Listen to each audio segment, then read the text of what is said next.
while they're taking up the offering, as part of my advertising material, I put a picture of the front of my new book that I've just penned. This book has been in the making for about a year and a half. You see, prior to President Trump becoming president, we really had no pro-life voice in the White House. I haven't had one for years.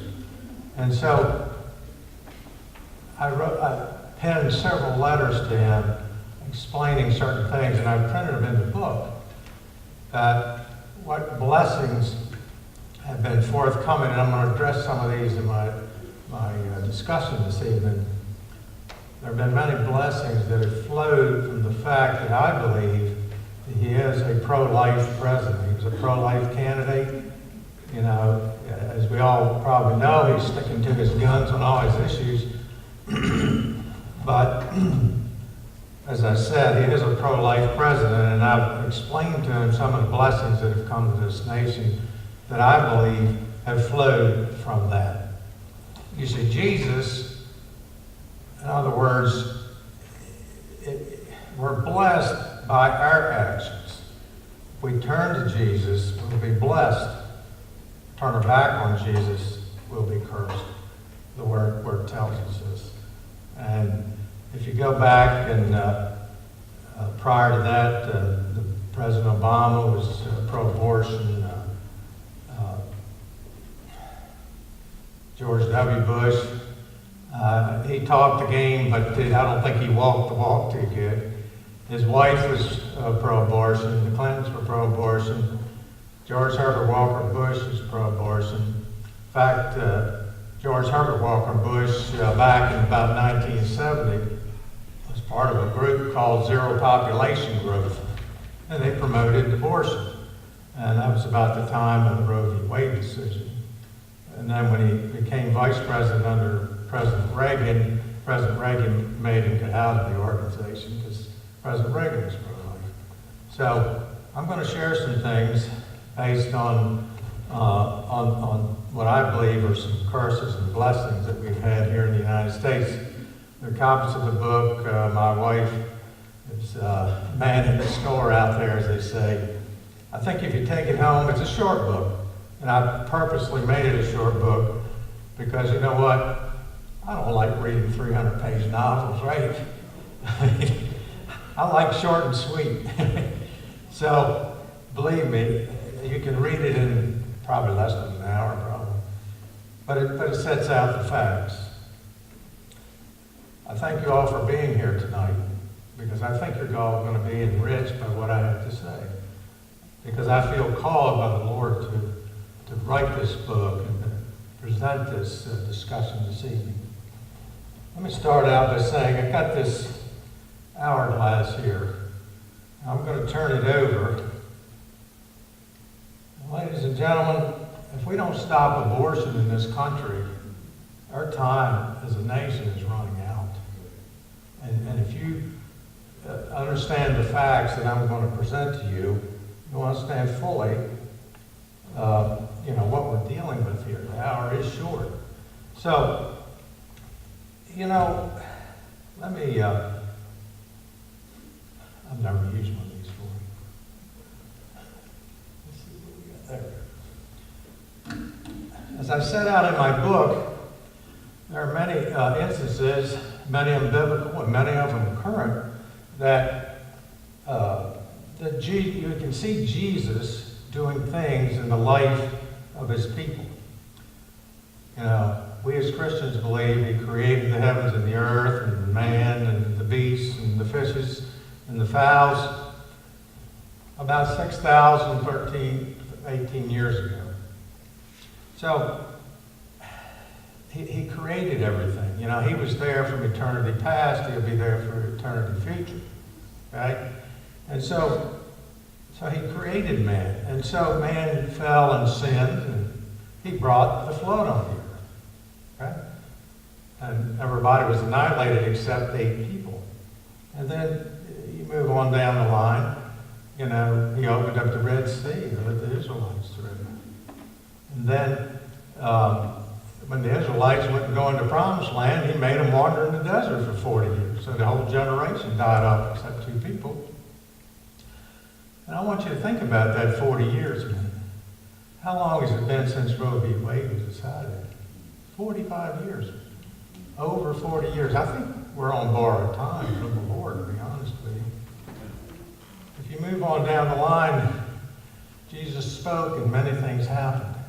But let me come to our current time shortly before that. You know, he spoke and Israel became a nation again in 1948, miraculously in a day's time. If you come on forward a little bit more, you know, when George W. Bush and the quartet, you remember they were trying to do a land for peace deal over in the Middle East, and in 2005 they forced Ariel Sharon to pull all the Jews out of Gaza. I mean, they literally arrested them and moved them. And what happened right after that? Katrina and Rita and Wilma slammed into the United States. You move on down the road a little bit, and let's go to 2012. We've got an election going on in the United States. Now, you got Mitt Romney and Barack Obama running against each other. Well, Mitt Romney, see, I'm a prophecy buff. That's where I origin from here. Mitt Romney made some promises to Benjamin Netanyahu that I knew he couldn't keep because the prophecies didn't call for him. So what happened in the election? The Republican convention was in August of 2012 in Tampa Bay. And guess what happened? This little hurricane come waffling across the Gulf there. And just about the first day of the convention, what happened? They had to cancel it because it got rained out. They were afraid of the hurricane. And then as the week progressed, it was wobbling across towards New Orleans. And every night on the news, when you heard the speeches, you saw this little waffling hurricane over in the corner of your screen. And so anyway, he got the nomination. So let's go forward a little bit. What happened right before the presidential election? You had a little Sandy come rolling up the East Coast. It made a hard right turn right into New Jersey, lower Manhattan. I mean, sacked the place, right? Now, what happened? The president goes up, and him and the governor were, yeah, well, after the election, we know President Obama won, right? But, you know, that incident, a poll showed that 15% of the people that voted, that highly affected their decision. And 30%, it affected their decision. So, I mean, you got 45% of the vote that little incident affected. But what was it brought out? Who created that hurricane? The Lord controls the weather. And so Barack Obama became president of the United States. See, from a Christian standpoint, I don't agree with a whole lot he did, but I believe he was God's man of the hour. Move forward to 2016, I believe President Trump is the man of the hour. I think he's the choice of the Lord. He supports religious freedom.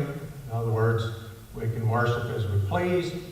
And he's very pro-abortion. And I'm going to get into a little later just some of the things, initiatives that he's been doing. You don't hear about that on CNN or none of the other stations.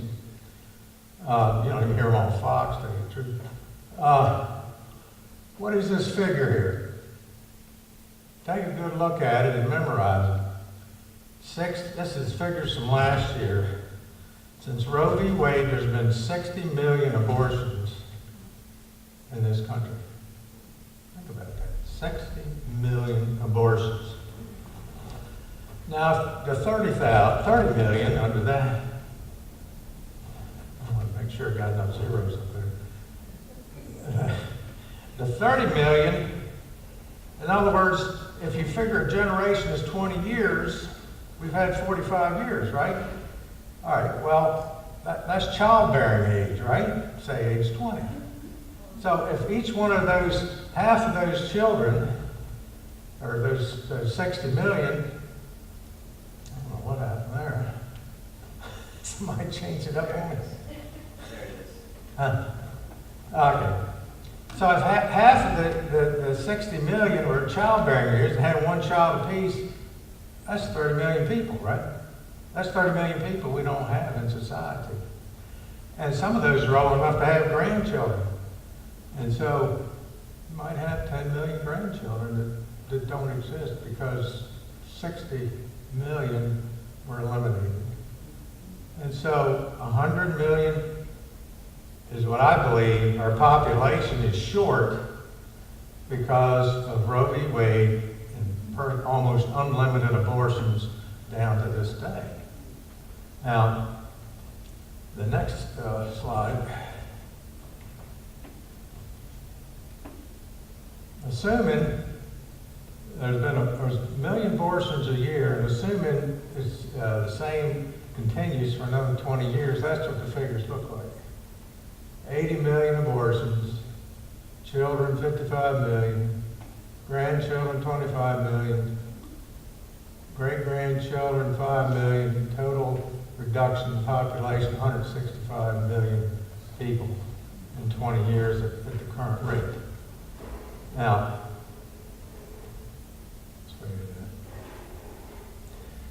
let's I forgot to bring this up a little earlier. So you can see the numbers are staggering. And I'm going to tell you here very shortly, it's affecting our economy. You know, President Trump has got this new tax plan, and jobs are created. Is there people to fill those jobs? Genesis 8:22. While the earth remaineth, seed time and harvest, and cold and heat, and summer and winter, and the day and night shall not cease. Is the earth still existing? That was written by Moses. That was right after the flood. And does anybody doubt the sun's going to go down tonight? It's going to come up in the morning? Has there been any hiccups by the earth that's jolted everybody like that volcano out there? I mean, no, it's just smooth. Just keeps on going, keeps on keeping on. And so anybody here are global warming and climate change buffs need to go back and check out the scripture. In fact, in the 70s, there were a bunch of articles written that by 1990, the whole East Coast would be underwater. I mean, I've been around a long time and it doesn't appear to change to me. I mean, it's the same as it was when I was growing up in the 50s and 60s. But all it is a scheme to get in your pocketbook is what it is. I don't have time going on the specifics. There's a lot here that people don't understand. That it also says in the Bible that the rivers stay in their banks by ordinance of God. I mean, if you go to downtown Salisbury, the Wycomico River there hadn't changed since I've been around. The Atlantic Ocean is about at the same high water mark that it was when I was a kid. It's just an alarmist thing to get in your pocketbook.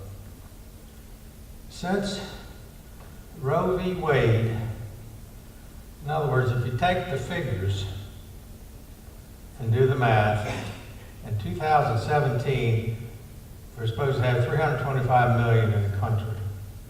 Okay, as of right now, we have 61 million abortions. If you factor in the fact that in the 2010 elections, that the undocumented people were factored in the figure, which is 208 million. In other words, a third of the pregnancies based on the base figures ended in abortion, a third of the pregnancies.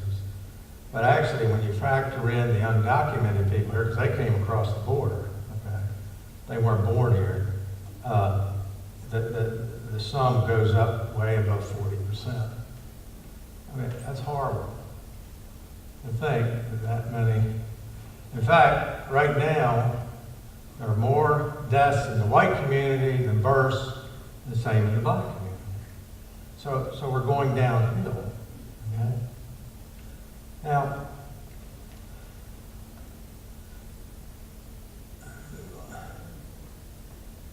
yeah, that next Genesis, whosoever sheddeth man's blood, that keeps changing on me, by man shall his blood be shed. For in the image of God made he man. We're made in the image of God. We have no business killing our unborn. Go to the next one. Now, you know, the Bible answers most questions about life. You know. For example, Jeremiah chapter 1, verses 4 and 5 says, Then the word of the Lord came to me, as the prophet, Before I formed thee in the belly, I knew thee, and before thou camest out from the womb, I sanctified thee, and I adorned thee a prophet unto the nations. I mean, take a look at that. In other words, the way it works is the Lord, we're spirit, soul, and a physical body. The Lord creates our soul. He knows us. And when he forms us in the woman's belly, the womb, what does it say?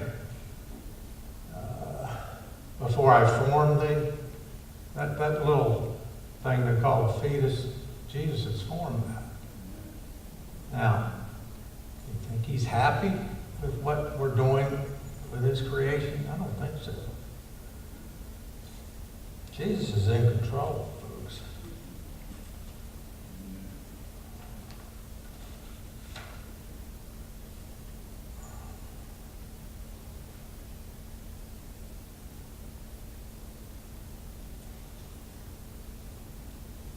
Can't keep up with my notes here.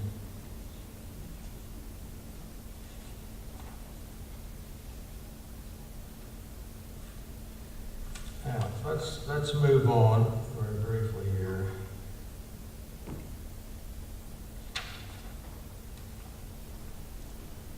Now, this is an account back in Genesis of the first murder, where Cain killed his brother Abel. Many of us know the story. And Cain talked with Abel, his brother, and it came to pass, when they were in the field, that Cain rose up against Abel, his brother, and slew him.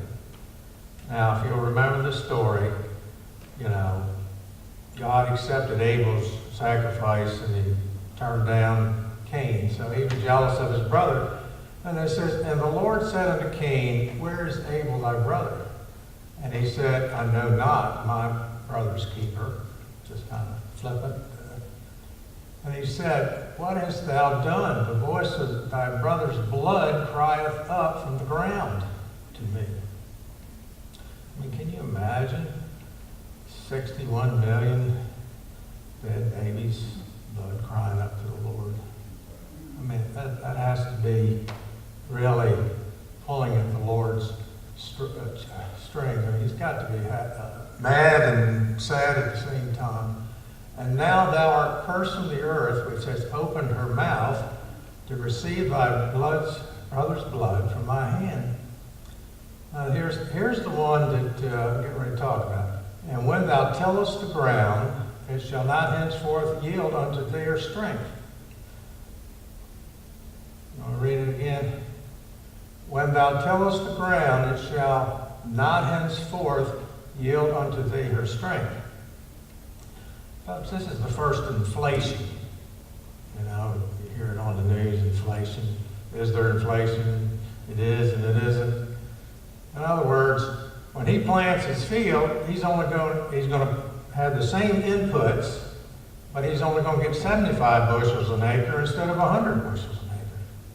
So when he goes to the market, he gets half of what he should get, you see. That's a form of inflation. So after Roe v. Wade, let me just kind of give you a little history. I grew up during that time period. You know, I didn't know half of what was going on at the time, but now I look back in history, I understand a little better.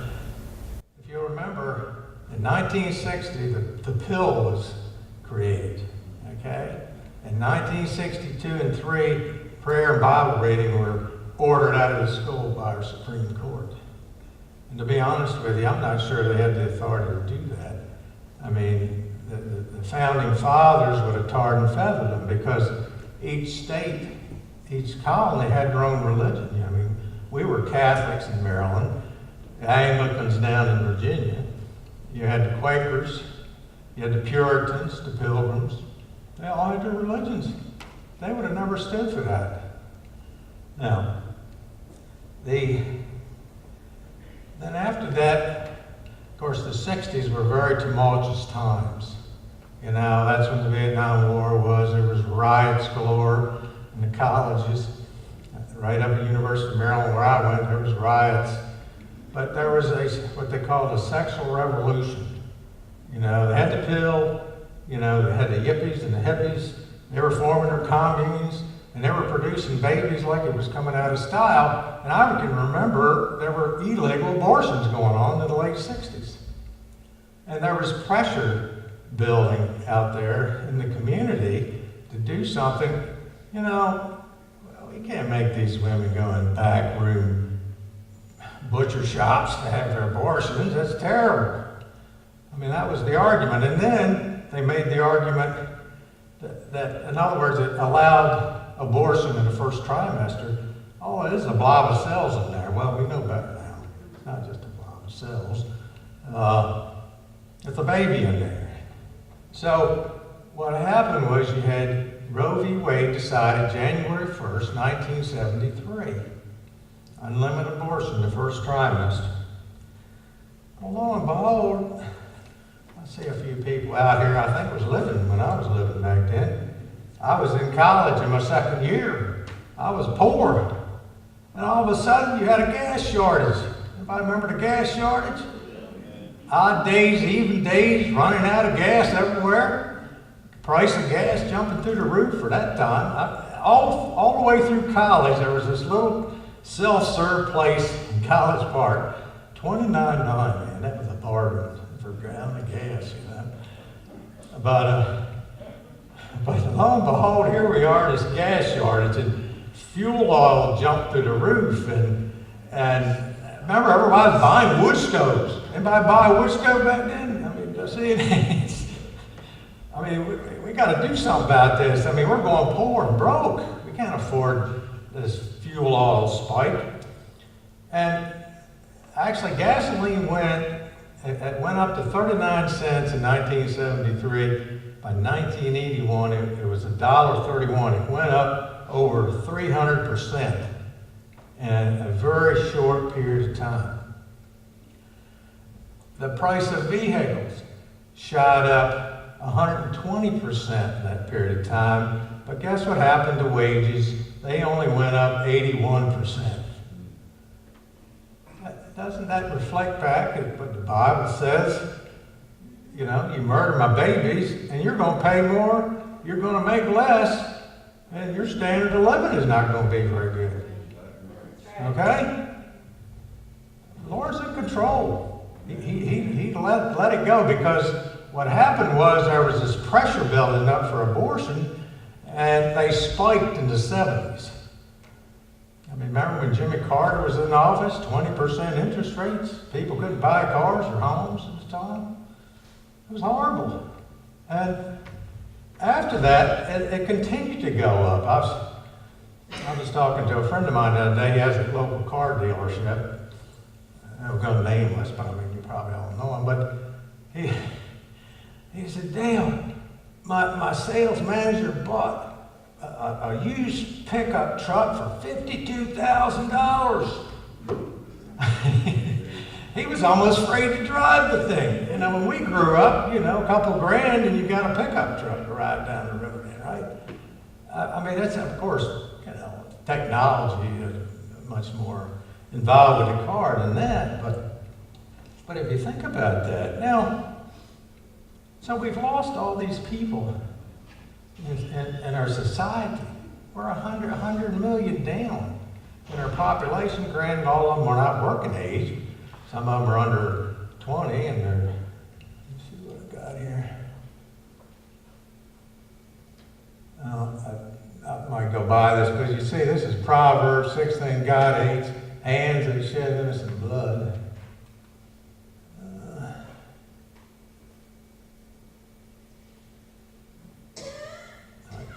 That's something else. All right, so if we move forward, what are we looking at today?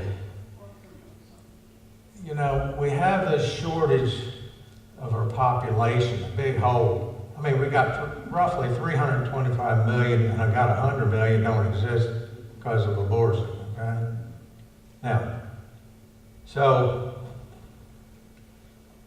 all the baby boomers, you know, that's the people born like me between 1946 and 1964, we're coming online with Social Security by the millions. There's 75 million baby boomers getting ready to draw off Social Security, Medicare.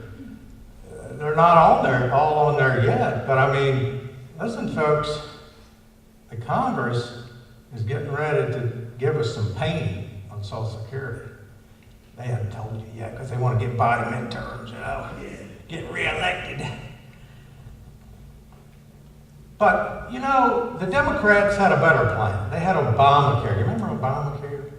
Affordable Care Act.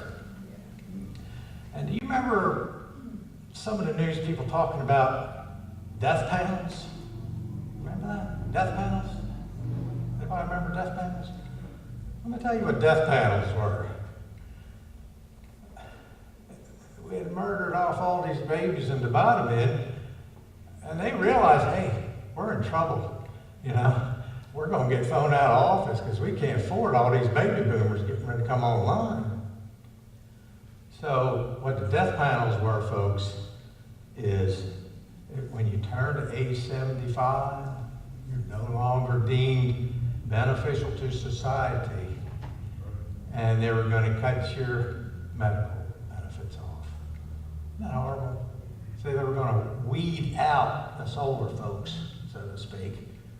And fortunately, Trump's gone away with the death panels. Thanks, guys. I see the paper today. Obamacare's going up another 30%. Grab onto your pocketbook. But no, seriously, that's how the Democrats. Remember Nancy Pelosi say vote for it before you read it? They didn't want them to read it because they're getting 75. Nancy, you're 78 now. You're no longer beneficial to society. Bernie Sanders is over 75, and Joe Biden's over 75, and he keeps saying, I'm going to run for president. I mean, that's, you know, I don't know. I think we maybe have a few that's 75. I don't know. Elijah Cummings, he might be 75. I don't know about Ben Carter. But anyway, yeah, that was in the plan, folks. But that's for you and me. Well, it's done away with now. But you know what? You know, the rubber's still going to meet the road very shortly. They're going to have to do something about, in fact, there was an article, it was captioned, Ryan's not going to run for re-election. Second paragraph says, and he don't have to face reform in Medicare and Social Security. You know, he's ducking the bullets, you see. I mean, that's sad to say, but that's a lot of people up there in Washington. I mean, that's the way they operate. So, the other thing is, so it's affecting, so another article just the other day, public pensions are $1.4 million short, underfunded. And guess what? The private pensions are worse because nobody's paying into them. They put that in the fine print. You see, there is nobody to pay into them, folks. I want to get to it in a minute. Our population birth rate, this is no joke. I mean, I pull all this stuff out of the paper. I got a whole bunch of them over here. If I got time, I want to share with you all. But did you know that in 1909, I know that's antique days, The birth rate was 30 per 1,000. You know what it is now? 12.1 per 1,000. You know? I mean, you can't run a country that way. You know, the Lord knows how many babies we need to run this country, right? Amen. We're killing them off. And so, you know, we're going to pay the piper very shortly.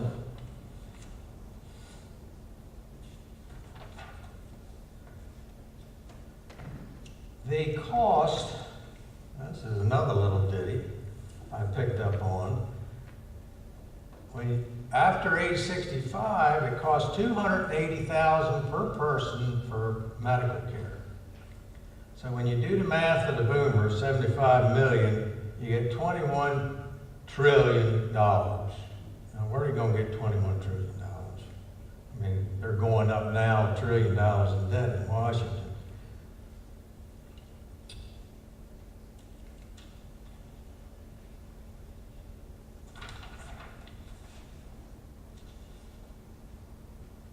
Now, you know, President Trump seems to be doing a pretty decent job in buoying up the economy, right? Well, as I hinted earlier, there's not enough people to fill the slots. And we're still cranking out 1 million abortions a year. Our population is going the other way, more white and black deaths than births. And this. Now this is Washington Post, you know, this is fake news, but they're quoting the Wall Street Journal. It says, so-and-so projects a nationwide shortage of 8.2 million workers in the coming decade.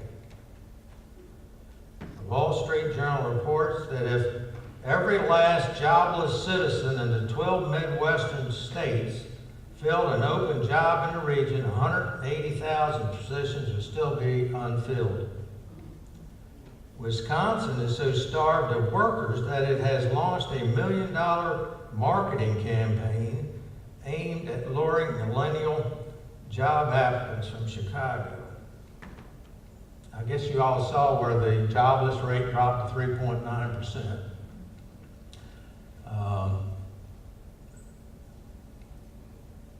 The black unemployment rate is less than 6. That's the best it's been in years.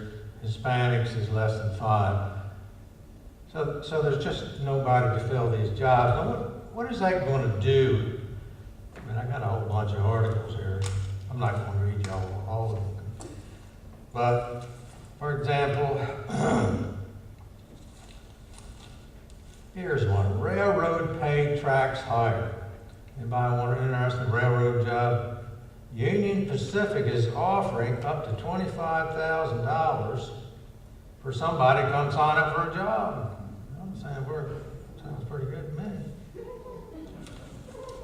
It says, oh yeah, here's an article in the Daily Times. Hey, you want to be a prison guard at UCI? They're short 55 down here. And here's one. Long-haul truck drivers. There's 1 million short next 5 years for long-haul truck drivers. But see, here's what's happening, folks. Here's a chart. 2002, the average truck driver was 41. In 2014, he's almost 50. What does that mean? Nobody's coming in. There ain't nobody coming in to be a truck driver. You know, I got 10 times this pile in the office, but wanted teenagers. There's a tech company out in Colorado that hires a 17-year-old boy to put tech into the planes. He's still in high school. Don't have anybody. You know, fast food places, the kids. I mean, you know, here locally, we're very familiar with the fact that Ocean City has to have all these teenagers come in from Europe to run the place. You know, visas has been going on for 25 years at least. You know, I worked down there when I was, in college. I won't say when. feel like an antique sometimes, but there wasn't anybody from Europe over there working. It was all American kids in there. How about our world standing? You know, you hear Trump coming up with his tariffs and all this kind of stuff. You see, you've all heard about the kind of New World Order and globalism and all this kind of stuff. Well, there's a group of super wealthy people that want to sort of put us all in a global plantation, you know, be serfs or whatever. And that's what Trump's talking about. Maybe some of you remember right after World War II. What happened right after World War II? We started getting Volkswagen Bugs in the United States.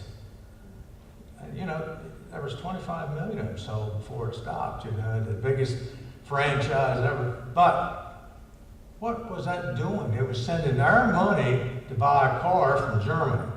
It was putting money into their economy. We had Honda sending, remember the old motorbikes? Meet the nicest people on Hondas. And then Honda cars, Toyota cars. That was helping their economy. In the 80s, remember all this furor because they were coming over here buying up half of New York. Remember that? But it's escalated. Okay? Right now, our national debt is $1 trillion a year, 21 trillion and climbing. The balance of payments deficits, now let me explain what that is. The balance of payments deficit is $800 billion a year and has been for about 30 years. Now what does that mean? That means we're spending $800 billion more dollars overseas than they're buying of our goods. So it's just like this. The money is going out of the country. And Trump says, no, I'm not having that. I'm an American. We need to look out for ourselves, you see. And even back in the day with the gas shortage, they blamed the sheiks over, you know, OPEC. And they used to say, well, we're getting a product, we're just giving them a paper dollar. That sounded all right, right? They just get a piece of paper, you know, and we get a gallon of gas. But you know, hey, you're seeing all the rich sheiks over there? That's our money and Europe's money that's propped that up, you see. So, let me see, there's a couple other things. Here's just another brief article talking about just what I was talking about.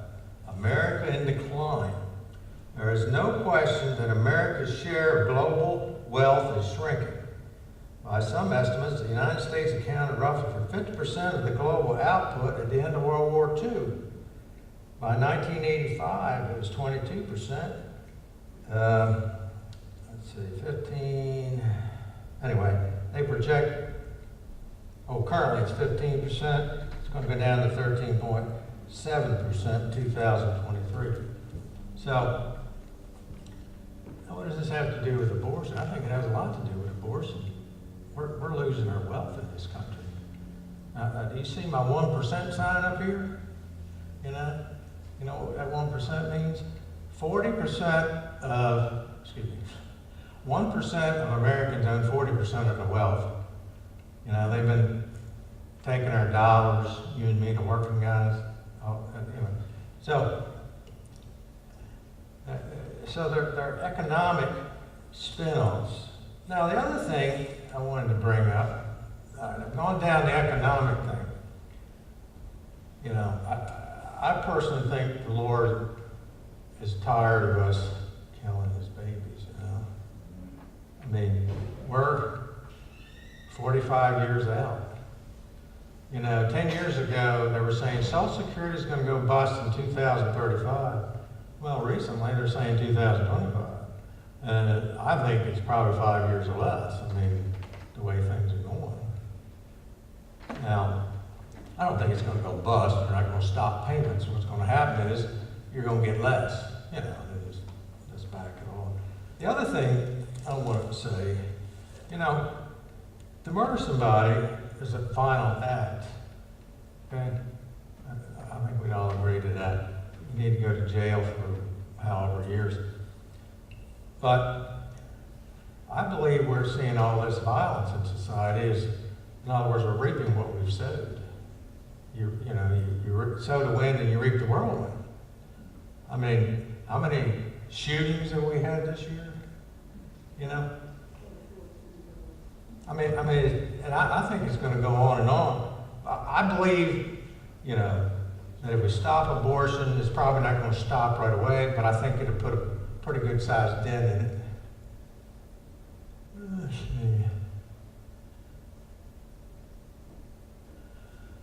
There's a little scripture from Leviticus that's very telling. You know, Moses wrote in the first 5 books, you know, he told Israel, you worship me and I'll bless you, and if you don't, I'm going to do certain curses against you.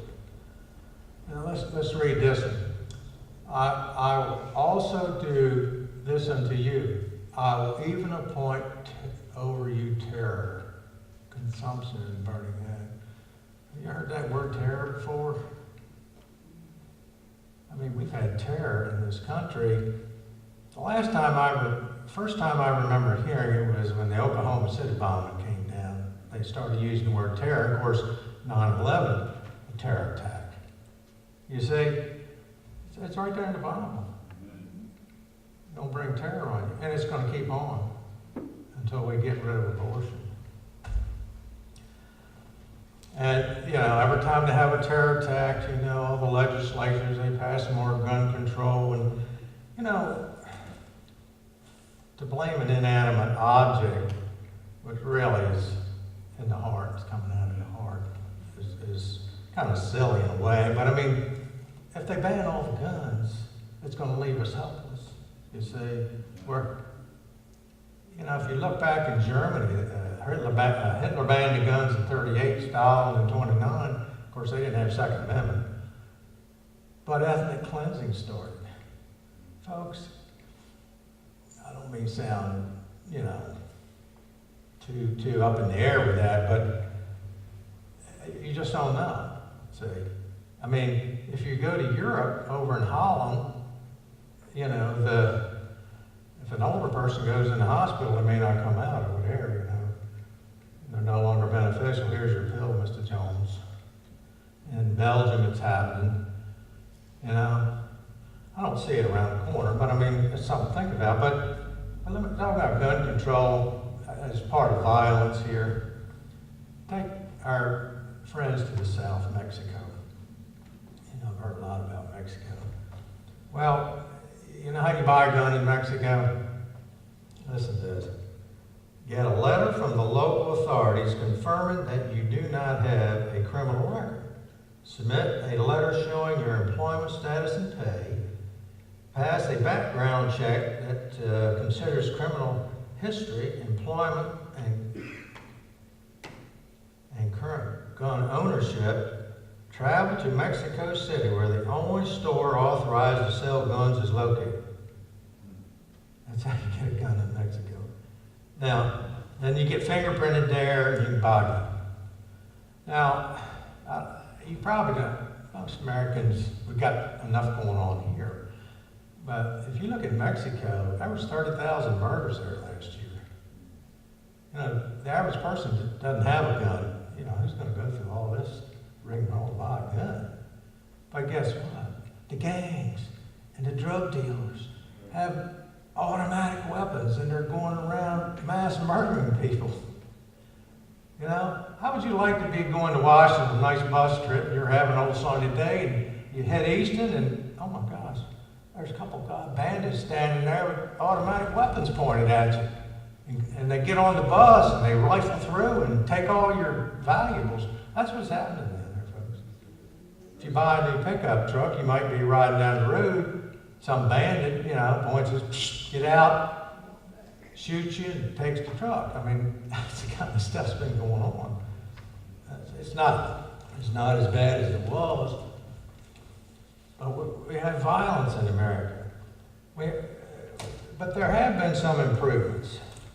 Iowa, like I said, the Trump administration is pushing initiatives to try to get some things done. Now here's one, I don't know if you saw it. Iowa passes abortion bill with Roe v. Wade in sights. In other words, no abortions after 15 weeks. Okay? You know that's going to be a challenge. The governor signed it. Okay? And that's good. Then Poland's having a referendum on abortion. Ireland's having one. And there's another country, Argentina's having one. See, south of the border, they don't allow abortion. Yeah, they don't allow abortion in Mexico or any of the other countries down there. So, I guess you're probably wondering why I got this up here. I'm about to have a toast, folks, but not really. I get a publication called The Daily Record. Some lawyers get them, I don't know if they all do or not. This appeared in three successive weeks of Daily Record. I don't know if you can read it or not. Planned Parenthood of Maryland Spring Gala 2018. Please join us for a night of celebration, celebrating 45 years of Roe versus Wade. And guess who the guest speaker is? Sarah Weddington. She was the lawyer that handled Roe v. Wade. They ran this 3 times. I never did see a follow-up on the thing where it was covered. But can you imagine what kind of mindset it takes to want to toast murdering 61 million people? I mean, you know, the Apostle Paul wrote about people's conscience being seared. I mean, I guess that's where they're at, you know?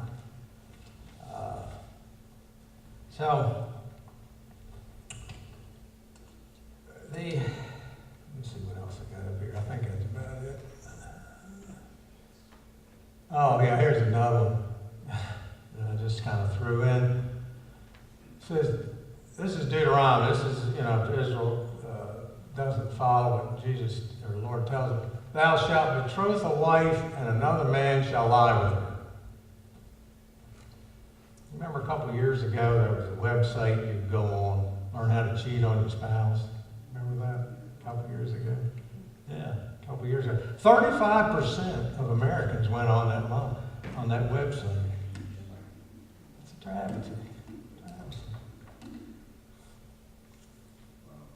Now, folks, I've thrown a lot at you. I mean, it's, you know, like I said, I've been working on this for about a year and a half. And I just felt led by the Lord that He wanted me to do this. I mean, I'm a lawyer, you know, I'm busy, you know. And I think to myself, now, why would He want me to do this? And I remember hearing one prophecy teacher say, because I will do it. That's what He wants me to do it. But, and I'm not patting myself on the back, but let me tell you a little story. It's very precious. Please listen up. The week after my book came out, hot off the press, I was over in Cambridge. And I had district court. That's what I do mostly, simple stuff anymore. And I pull in behind the courthouse, an old parking space in the back. And as I usually do, and I'm hardly anybody there, and I'm around the corner, and I look and I see this car sitting in the entrance, blocking it, really. I see this guy on the left and lady on the right. And I just keep walking, you know, but paying a whole lot of attention. I got about 20 feet away, and the guy says, my baby's waving at you. What? You know, people talk to you, you don't pay attention. No, my baby's waving at you. Your baby's waving at me? Well, I came up to the guy. I mean, he insisted his baby was waving at me. And he opened the back door, and the baby was sitting locked in a car seat. That baby couldn't have seen me, you know. I never hoped so. And he was chatty. I mean, just like we're old buddies. We walk around into the courtroom, He wanted to know if I'd help him, but I told him, I said, talk to that lady, she can probably help you, So I left, Never thought much about it, A couple days later, it happened again. Went in some place, big, doing like this, Wow, that neat.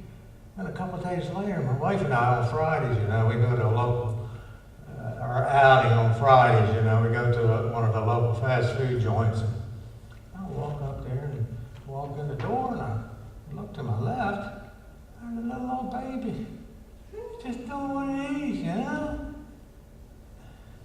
I said, this is crazy.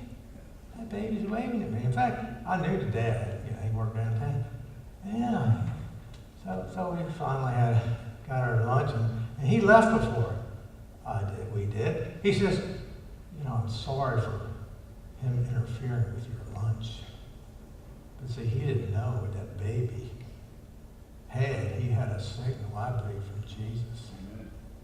3 times in a row. Never happened before in my life. And I was sharing with my wife, I thought, and I was thinking back at Cambridge. That guy was insistent that his baby was waving to me. That baby could not see me visually at all. And when he opened the back, they're that age, I don't know how, women would know better, but when they just smile, But folks, I believe the Lord was telling me that I'm on the right track here. He wants his baby saved. We need to get the message to Washington. We need to get on our knees and fast and pray that this will stop. And I did. In fact, I put in the book, fast and pray from March 1st for 30 days. And I did. And so I feel like I made a difference somewhere. And I'm asking you all if you would consider doing that. Just for 30 days. Fasting don't mean stop eating for 30 days. It just means giving up something sacrificial. You guys that play golf all the time, give up golf for a month or anything sacrificially. Because I think things are happening, folks. Trump, they passed that big bill to keep the government going. Well, they put the half a bill in for Planned Parenthood. And then the Trump's people turned around and tried to black out the money for the teens. Well, right away, somebody took it to court, the judge says, can't do that. So, we have an opportunity here to do something about this. And like I said, if you would all join me in fasting and prayer for 30 days, that's not long. That the Lord do something about it. That these people, these judges, they're human. They need to get saved and change their ways in the legislatures. And, a lot of good people up there. They're just like us, we're just saved by grace. So I'm asking you to do that. So anyway, with that, I want to close. Everybody bow their head just a minute. And, if there's somebody here tonight that, Dale, I just listened to the message and realized, I've done nothing to stop abortion. That's called omission. If you're here tonight and you've participated in an abortion, Jesus loves you. He'll forgive you. He'll forgive us for anything.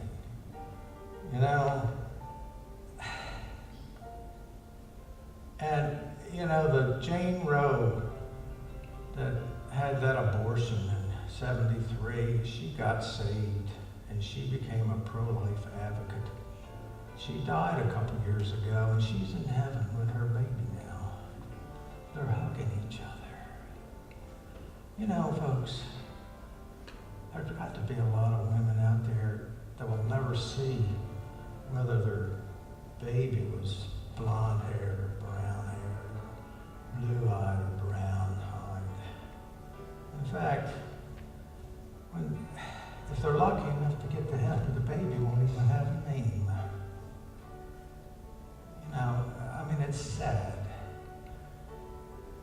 So if there's somebody here that says, you know, Dale, I've never accepted Jesus as my personal Savior. I'm not going to call you up front, but while your head's bowed, let's all cite the sinner's prayer. Dear Lord, I've confessed that I'm a sinner. Lord, forgive me for my sins. Come into my life and be Lord of my life. In Jesus' precious name we pray. Amen. I want to thank you all for coming out tonight. I hope I've shared some enlightening information to you. And again, if you feel so motivated, if you pray and fast for the next 30 days, that would appreciate. I'm sure Jesus would appreciate it very much because he responds to us. Thank you very much. Have a nice evening.